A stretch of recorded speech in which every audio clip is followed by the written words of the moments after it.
జై శ్రీరామ్.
చాలా working place చాలా కావాలి, లేకపోతే పట్టేస్తే కొంచెం పొరపాటున వేరే కంఫర్టబుల్ లేనప్పుడు చేస్తే పట్టేస్తే చాలా క్లీన్.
పట్టేసింది. ఫ్రీగా లేదు అక్కడ. దానివల్ల జాగ్రత్త.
పట్టేసింది.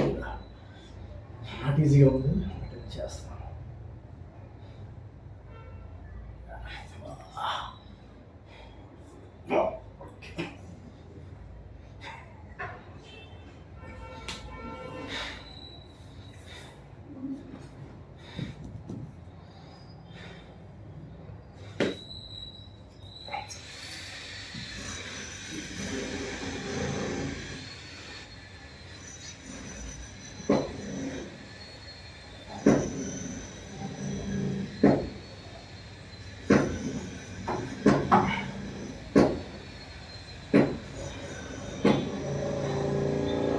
గ్యాప్ ఇవ్వడం వల్ల కొన్ని మళ్ళీ వాటి యథాస్థానికి వెళ్ళిపోతాయి.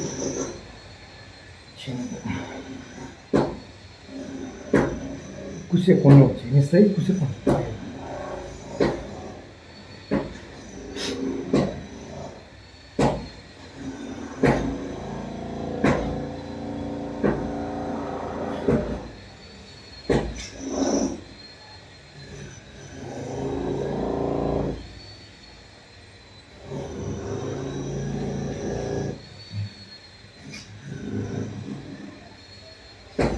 ఉండగలను, బాగుంటుంది, ఉండవచ్చు. ఇక్కడ పెయిన్ నెక్స్ట్ దాని మీద కష్టపడుతుంది. లిమిట్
పట్టదు. అందరికి అవకాశం ఇవ్వాలి.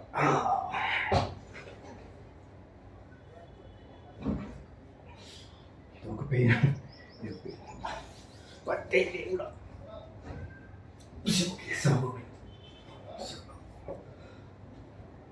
అర్జున ఫాల్గుణ పార్థాకేటి బీభత్సాశ్రిత వాహన ధనంజయాసన్నము ధనంజయాసన్న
Yeah.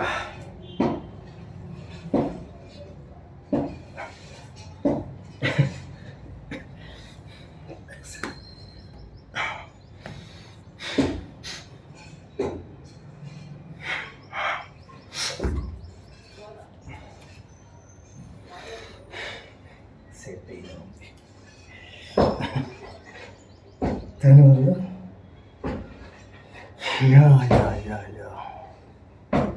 अच्छा फल था के लिए बच्चा गांधी कृष्ण विजय ఫ్రెండ్స్ 3 మినిట్స్ చెప్పేస్తాం. సూర్య నమస్కారాలు యోగా చేస్తూ ముఖ్యంగా మన సంకల్పాలు అంటే హెల్త్ సంబంధించి మెయిన్ అంటే అన్నిటికీ ఆల్రౌండర్ ఆయన సూర్యభగవానుడు, ఆల్ ఇన్ వన్, నెంబర్ 1 ఆయన, ప్రత్యక్ష దైవం, కర్మసాక్షి ఆయన పేరు. అయితే ప్రత్యేకించి స్పెసిఫిక్గా ఏంటంటే ఆయన హెల్త్కి ఆరోగ్యం భాస్కరాదిచ్చేత్త అని పేరు. అయితే ఉదయం పూట లేస్తూ ఆ భానుడు చూస్తాడు ఈ అనంత విశ్వంలో, ఈ ప్రపంచంలో ఈ అందమైన పొడి నుండి ఎవడన్నా ఒక భక్తుడు, ఒకటి కాదు చాలామంది భక్తులు ఎవరన్నా నాకు ఉదయం పూట ప్రేమగా 2 చేతులు జోడించి అతి వినయంతో, అతి ప్రేమతో నన్ను, అంటే అతి వినయం అతి ప్రేమ అంటే వక్రంగా అనుకోవద్దు. మనకి గ్రామసింహం అంటే కుక్క యజమాని పట్ల ఎంత ప్రేమ కలిగి ఉంటుంది, అది అతి ప్రేమ అతి వినయం అది కాదు లెక్క, సర్వం వాడే లెక్క అన్నమాట. దాంట్లో మరం అది అతి అంటే అది అంటే తను లేకపోతే చచ్చిపోతాను అనే ఫీలింగ్ అది ఉండాలి, అది అతి ప్రేమ. అది భగవంతుడిలో ఉండాలి, భగవంతుడిని చూపించగలగాలి. అలాంటి అతి ప్రేమికులు ఎవరైనా ఉన్నారా, నన్ను ప్రీతితో నమస్కరిస్తున్నారా లేదా అని ఆయన ఎదురు చూస్తూ ఉంటాడు. ఆయన లేచి అలా ప్రతిరోజు లేస్తూ చూస్తూ ఉంటాడు. ఆయన ఎవరైతే చెప్పిన విధంగా నమస్కారం పెడితే చాలు ఆయన సంతుష్టుడు అవుతాడు. నమస్కారం భాస్కర ప్రియ, నమస్కారం పెడితే సంతుష్టుడు అవుతాడు. ఆయనకి ఏ జపాలు గిపాలు ఏం అవసరం లేదు. అది ఒక్కటి చాలు, నమస్కారం పెడితే చాలు అతి ప్రేమగా. తర్వాత నమస్కారం భాస్కర ప్రియ, తర్వాత ఆరోగ్యం భాస్కరాదిచ్చేది. మన హెల్త్కి సంబంధించి ముఖ్యంగా మన శరీరంలో ఏ అంగానికి లోపం ఉన్నా సరే రేచకము పూరకమే ప్రధానటువంటి, ఇంకేమీ లేదు. ప్రాణాయామం ఇది నేను చెప్పట్లేదు, యోగాలో చెప్పడింది, పూర్వం నుంచి అనాది నుంచి వచ్చిన పద్ధతి ఇది. ముఖ్యంగా నేను ప్రత్యేకించి చెప్తున్నాను. వాతము, కఫము, పిత్తము, ఆదినాడి, మధ్యనాడి, చివరి నాడి, ఈ 3 నాడులు ఉంటాయి. ఈ 3 నాడులు ఉన్నవాళ్ళకి డిఫరెంట్గా వ్యాధులు ఉంటాయి. అది ఎలా అంటే నాది ఆదినాడి, వేడితత్వం, అది వేడి అనమాట. అంటే భగవంతుడి దేవులు ఓకే, శ్రీమన్నారాయణ దేవులు ఓకే. అయితే ఈ మిగతా ఈ మధ్యనాడి, ఈ ఆదినాడికి ఏంటంటే ఎప్పుడు శ్లేష్మంగా జలుబులు పడటం, నీళ్ళల్లో ఉండలేకపోవటం, ఎప్పుడు ముక్కులో నీళ్ళు కారుతూనే ఉంటాయి వాడు. అలాగే అది ఒక తత్వం, అది శ్లేష్మ తత్వం. అది వాతతత్వం శరీరం ఎప్పుడు కూడా, ఈ 2 శరీరాలు ఏంటంటే తెల్లగా ఉంటారు. వాడు అగ్నితత్వం ఉన్నవాడు, అగ్నినాడు ఉన్నవాడు చామంచాయిగా ఉంటారు, ఫేరీ కలర్స్ ఉంటారు. తెల్లగా ఉన్నవాడు ఏంటంటే ఎక్కువగా నా తెలిసి మోస్ట్లీ వాతతత్వం, శ్లేష్మతత్వం. ఈ ఇద్దరు కూడా ఖచ్చితంగా, ఇద్దరిని కాదు ముగ్గురు, ప్రతి వ్యక్తి, ప్రతి పర్సన్ కూడా, స్త్రీలు పురుషులు అందరూ కూడా ప్రాణాయామం విధిగా చేస్తే చాలా మంచిది. ముఖ్యంగా కొందరికి ముక్కులు పనిచేయవు, జ్ఞానేంద్రియాలు ఇవన్నీ కూడా ఇవన్నీ జ్ఞానేంద్రియాలు. కర్మేంద్రియాలు ఇవన్నీ వేరే విషయం. అయితే ఇది వాసనలు పసిగట్టేది, టేస్టులని అన్నీ చెప్పగలిగేది దీంతోనే సంబంధం. ఇది కూడా రిలేషనే. ఎప్పుడైతే ఇది లోపం ఉందో బ్రెయిన్ లోపం ఉన్నట్టు లెక్క. అలానే భయపడాల్సిన అవసరం లేదు. ఎప్పుడైతే మనం లెఫ్ట్ హ్యాండ్ పీల్చాలి, రైట్ హ్యాండ్ వదలాలి, మళ్ళీ రైట్ హ్యాండ్ పీల్చాలి, లెఫ్ట్ హ్యాండ్ వదలాలి. ఎప్పుడైతే ఇది పీల్చాం, కొంచెంసేపు ఆపుకుని రైట్ సైడ్ దింపాం, మళ్ళీ రైట్ సైడ్ ఎంత పీల్చగలితే అంత పీల్చి స్టోర్ చేసుకుని వదిలితే అలా పీల్చుకుంటూ వదులుతూ అలా చేస్తూ ఉంటే, రేచకపూర్వకం చేస్తూ ఉంటే, ఇది ప్రత్యేకించి మంచి ప్రదేశంలో చేయాలి. ఎర్లీ మార్నింగ్ చేస్తే చాలా మంచిది. ఎప్పుడు పడితే అప్పుడు చేయకూడదు. ఎర్లీ మార్నింగే చేయాలి. అన్నిటికీ ఎర్లీ మార్నింగే ఉత్తమం. జప కార్యక్రమాల అనంతరం కాలకృత్యాలు ఇంత దగ్గర జపాలవుతాయి. వీటి అనంతరమే ఇప్పుడు కూడా దేవారాధన అనంతరం వీటికి వెళ్ళాలి. ఇలాంటివన్నీ కూడా జ్ఞానాన్ని ఇచ్చేటువంటివి, ఆరోగ్యాన్ని ఇచ్చేటువంటివి, శుచిగా చేయాలి. ఎప్పుడైతే మనం చేస్తామో ముక్కుకు సంబంధించే కాదు, శరీరంలో అప్ టు బాటమ్, ఈ బొటనవేలు నుంచి చివరి నుంచి జుట్టు వరకు కూడా ఈ రేచకం ఈ పూరకమే. ఇదే ప్రధానంగా చెప్తోంది. ముక్కులో దోషాలన, కంటిలో దోషాలన, నెత్తిలో దోషాలన, సర్వ అంగాల గుండె సర్వం దోషాలన ఇదే చెప్తుంది, ప్రాణాయామం చెప్తుంది. అందుకని ప్రాణాయామం చేసుకోండి. కొందరు ముక్కుతో మాట్లాడుతుంటారు, అంటే ఇక్కడ ముక్కు బ్లాక్ అయిపోతే హలో హలో హలో అందరూ ఏంటి ఎలా ఉంటారు, హలో ఈ చూసారా, హలో హలో. ఎప్పుడైతే మనం ఇలా రికార్డు పెట్టిందో జాగ్రత్తగా ఇవన్నీ శ్లేష్మతత్వం ఉన్నవాడికి ఇక్కడ ఈ మూసుకుపోతాయి, ఈ రేచిక పూర్వకాలు మూసుకుపోతాయి. ఎప్పుడో తెరుచుకోవాడికి. అలా తెరుచుకోకుండా ఉన్న వాళ్ళకి వ్యాయామం ఏంటంటే నిరంతరం సూర్యభగవానుడి ఆరాధన చేయాలి. సూర్యభగవానుడిని కూర్చోవాలి, సంకల్పం చెప్పుకోవాలి. సంకల్పం అనగా మనం ఈ పని చేస్తున్నామని చెప్పుకోవడమే. ఉదాహరణకు, నాకు హెల్త్ బాగోలేదు తండ్రి, నాకు ముక్కులు పనిచేయట్లేదు, నాకు వాసన తెలియట్లేదు, నాకు జ్ఞానాన్ని ఇవ్వవా, జ్ఞానేంద్రియాలు పనిచేయనివ్వవా, సూర్యభగవానుడా తండ్రి ఆరోగ్యం భాస్కరాది ఇచ్చేది కదా, నేను నమ్ముకున్నాను, ప్రత్యక్ష దైవానికి జగన్నేత్రమూర్తి కదా, సత్యమైన తండ్రిని నమ్ముకున్నాను. సూర్యభగవానుడా నేను నమ్ముకుని నేను ఈ రేచక పూరకాలు ఆరంభిస్తున్నాను. ఒక 40 రోజులు చేస్తాను, లేదా ఒక 20 రోజులు చేస్తాను, 21 రోజులు అట్లా అనుకుని నేను ఈ సంకల్పంలో ఉన్నాను, నాకు ఆరోగ్యాన్ని ఇయ్యి అంటే ఖచ్చితంగా ఇచ్చి తీరుతాడు ఆయన. అలాగే పుత్రకారకుడు ఆయన. దశరథ మహారాజుకి పుత్రులు లేకపోతే చాలా కాలం తర్వాత పుత్రకామేష్టి యాగం చేసిన తర్వాత పరవాన్నాన్ని సూర్యభగవానుడికి ఆవు పాలతో పరవాన్నం చేసానికి ఇష్టం. సంప్రదాయాల ప్రకారం ఆవు పాలతో రకరకాల రకరకాల సంప్రదాయాలతోనే చేసి ఆయనకి ఆరోగ్యం పెడితే ఆయన కిరణం ఎప్పుడైతే గాలి ద్వారా ఆయన కిరణం అందో సోకుతుంది, అదే వీర్యం, అదే శక్తి, అదే సీత, అదే లక్ష్మణ, భరత్, అదే రామలక్ష్మణుడు, దశరథ మహారాజు పుట్టారు. అదనమాట. అందుకని సూర్యభగవాన్ని నమ్మితే కర్మసాక్ష్యాలు ఖచ్చితంగా ఫలితాలు ఉంటాయి. ముక్కులే కాదు, అన్నీ పనిచేస్తాయి. ముఖ్యంగా కొందరు మూసిపోయి ఉంటాయి. క్వశ్చన్ అడగచ్చు మీరు, నేను చేయలేకపోతున్నాను అనుకుంటారు. లేదు, అలా ప్రతి చేయండి. వెళ్ళలేదు, ముక్కు వెళ్ళదు అని తీసుకోండి, సపోర్ట్ తీసుకోండి. మౌత్ సపోర్ట్ తీసుకుని ప్రయత్నం చేయండి.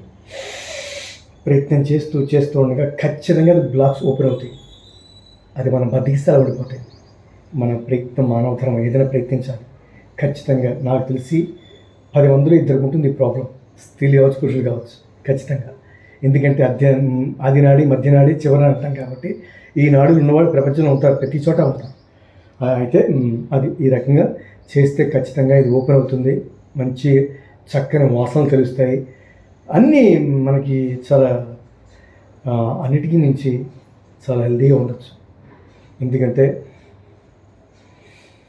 ఇది తీసుకోలేనప్పుడు ఎక్కువగా నోరుని తీసుకుంటారు, మౌత్ని తీసుకొచ్చే దీన్ని యూజ్ చేస్తారు. 10-20% యూజ్ చేస్తారు. ఎక్కువగా మౌత్ని తీసుకుంటారు. అది తీసుకోవడం వల్ల బాడీకి ఉపయోగం లేదు. Useless to breath, mouth breath waste. ఎప్పుడైతే దీన్ని పిలుస్తామో మీరు అబ్జర్వ్ చేయండి.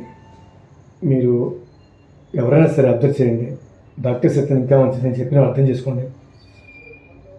స్కాన్ చేసి చూస్తే మనం పీల్చే గాలి, నేను ఇప్పుడు పీల్చాను, ఈ గాలి ఫస్ట్ నెత్తిలోకి వెళ్తుంది, నెత్తి మన మైండ్లోకి వెళ్తుంది, అక్కడి నుంచి ఇలా సరఫరా అవుతుంది కిందకి ఎంత పీల్చి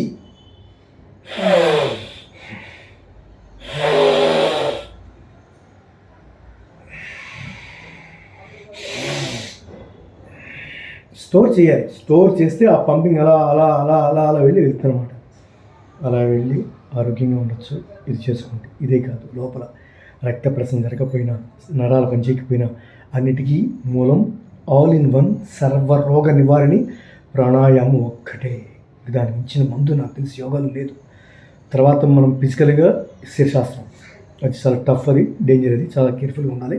అది అందరికీ ఇది సాధ్యం కాదు, అది చాలా కేర్ఫుల్గా ఉండాలి. కొన్నాళ్ళు వేసినా దాన్ని, అది కష్టం అది. అందుకని ప్రాణాయామం చేసుకోండి, ముక్కులు పనిచేస్తాయి, కళ్ళు అన్నీ పనిచేస్తాయి. Hare Krishna. Thank you my friends. ఎవరిని ఉద్దేశించి చెప్పలేదు, అందరం బాగుండాలి. సమస్త ప్రాణకోటి మంగళం కలుగాక. జై శ్రీరామ్. మెయిన్ థింగ్ ఏంటంటే వీళ్ళకి తీసుకోవాల్సిన జాగ్రత్తలు, వాతతత్వం శ్లేష్మతత్వం ఉన్నవాళ్ళు ఎప్పుడు కూడా ఐస్ ఎక్కువ తినకూడదు, చల్ల పదార్థాల దగ్గరికి వెళ్ళకూడదు. ఎంత వేడివేడిగా తిని ఎంత వేడి పదార్థాలు ఉంటే బెటరు. ఎక్కువగా వేడి చేసే పదార్థాలు తినాలి. రాగులు, గోధుమలు, తోటకూర, వేడి చేసి బాగా ఆవు పాలు. ఖచ్చితంగా ఈ సందర్భంలో బండి గుర్తుకొచ్చింది, ఆవు పాలు కూడా తాగాలి. సూర్యభగవానుడికి, ఈ నాభిశక్తికి, వీటికి ఆవు పాలు ముఖ్యం. ఆవు పాలు ఔషధం, యాడింగ్ అనమాట, ప్యాడింగ్. మరి ఇప్పుడు అగ్నికి వాయువు తోడితే ఇంకొంచెం ప్రజ్వల్ వెళ్తుంది కదా, ఫైర్. అలాగే ఆవు పాలు అనేవి నెంబర్ 1 మెడిసిన్ టు ఎనీథింగ్ మన బాడీకి. ఆవు పాలు, స్వచ్ఛమైన ఆవు పాలే ఉండాలి, నాటు ఆవు పాలే ఉండాలి. జెర్సీ ఆవులు ఎంతంత పొదుగులు వేసుకుని ఇంతంత ఉంటాయి, పాలు పెడితే వచ్చేస్తూ ఉంటాయి బకెట్లు. అది వ్యర్థం, అది పాయిజన్. అలాంటి పాలతో తయారైనటువంటి ఐస్ క్రీమ్లు కానీ ఎనీథింగ్ పాయిజన్తో సమానం. కేకులు ఇక్కలు వరస్ట్ అనమాట. నేను ఎప్పుడు ముట్టుకోను, పరమ అసహ్యం నాకు. తినేవాళ్ళని కూడా ఐ హేట్, అసలు ఇష్టపడిన ఎవ్వరిని ఇష్టపడను. ఎందుకంటే అవన్నీ చాలా రోగానికి బాడీలో స్థానం అయి ఉంటుందన్నమాట. స్థానం, ఆ బాడీ అంటే చాలా డేంజర్ స్థానం, రోగాలకి స్టోర్ అయి ఉంటుందన్నమాట ఎప్పుడు కూడా. అందుకని వేడి పదార్థాలు తినాలి. ఎండల్లో బాగా తిరగాలి. ఎక్కువ ఎండలు తిరిగితే దాని నుంచి మెల్లిమెల్లిగా తప్పించుకోవచ్చు. కొన్నాళ్ళు మెల్లిమెల్లిగా దాన్ని అలవాటు చేసుకుంటూ చేస్తే చాలా మంచిది. ముఖ్యంగా అల్లము, శొంఠి, వాము బాగా వాడాలి. వేడి పదార్థాలు తాగితే బ్లాక్ టీ తాగొచ్చు, బ్లాక్ కాఫీ ఎప్పుడు తాగద్దు. బ్లాక్ టీ అనగా లేదా గ్రీన్ టీ అనగా అప్పుడప్పుడు ఓవర్గా తాగద్దు, ఏది కూడా ఆ 2 తాగచ్చు, తప్పలేదు. Okay my friends, thank you. Hare Krishna.